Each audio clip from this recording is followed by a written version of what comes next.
All right. So now that we know where a lot of this is coming from, it's time to take a look at our own individual money stories. Now, I'm going to leave a worksheet down for you to in the link, and it's going to say what is your money story, and that's going to be an exercise for you to write down what your first memory of money was. Did you have an allowance? Did you ask for money and somehow you couldn't get it? Did everybody have these, sneakers or jeans that you wanted and your parents couldn't afford it? Or could they? Did you get everything you wanted? Was there, I remember when the dolls were out. What's that the red Muppet? I forgot what his name. Not Barney. Anyway, everybody wanted it. Oh, Elmo. My kid was an Elmo kid. So when Elmo came out, nobody had it, and people were like running each other down. My son's grandmother would go out, and she went to the store, and she must have knocked 40 people down because my son had an Elmo that Christmas, and I was like, "What?" And tickle me, Elmo. You thing push the button, and he laughs like a crazy person. Well, some kids, not that they live in lack, but they live in excess. And so they have so much. So, maybe lack is not your story, but maybe excess is. So we're going to think about what your earliest memory of money was. Even if it was as a teenager, I need to understand, we need to figure out where, what your perception of money, how it was formulated and where it came from. That's what that exercise is going to help us to understand. It's going to help us to understand what our money to attitudes were. You know, how were they shaped? Did we see our parents fight about money? Did one parent control the money? And usually it's the wife. No, now this is broadly speaking. Parents work. Usually in our households, both parents work. And usually it's the mom who buys the food, buys the clothes, takes us school shopping and really handles the household finances.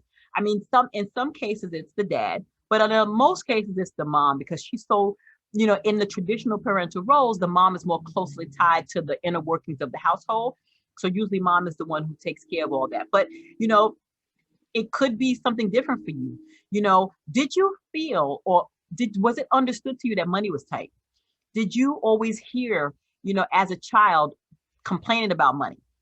I didn't hear necessarily complain about money, but it was like, turn the light off. I'm not kidding the Con Edison. Or, you running my gas bill up. You running my light bill up. You got rent money.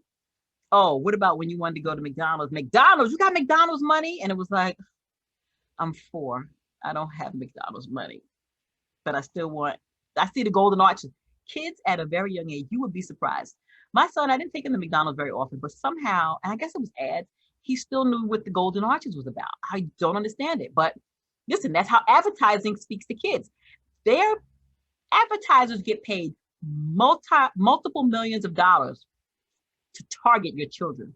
And they target them on a level that bypasses us, which is why like they injected in the Saturday morning cartoons, they injected in these video games they play. So be very careful about, how much screen time your kids have because they're being bombarded with advertising that makes them want things that they never even knew existed. Okay, so was there an over reliance on physical appearance? I saw a lot of this probably in the late 90s, early 200s, where parents were running out buying their kids like Gucci this and Louis Vuitton that. And they were like 1, 2. I remember when I was growing up in Harlem, like all the drug dealers would have their kids' first birthday parties at like these luxurious places. And, everybody was in tuxedos and, there was partying and DJs and liquor. And it was like, but it's a 1-year-old birthday party. But it's the image, right? It's the image. And it's what the perceived idea of who you are is. We're going to get back into that a little bit later, but this is how we get our money attitudes going. So if you're in that, in that kind of circle, this is how your attitudes towards money are created. And if you are that child who for your first birthday, you had a party and people were wearing tuxes, your standard is set up here now. And so now mom and dad have to live up to that standard. And, this is how our attitudes towards money are formed. All right. I mean, on the other side, were you ever made fun of because of what you were wearing? You know, did they poke fun at you because maybe you had a hole in your jeans, or maybe you had a hole in your shoes? You know, were you the butt of a joke, or were you sort of bullied or made fun of because you didn't wear the latest designer clothes, or you didn't have the up-to-date styles, or your sneakers were a season or two behind? You know, all of this impacts how you feel about things, and how you believe that things create like a classist idea in your mind. So you believe that because you didn't have the latest things, that you were not as good as those who did, right? And that's what, listen, it's all in the money attitude, right? So that's all going to go into your story.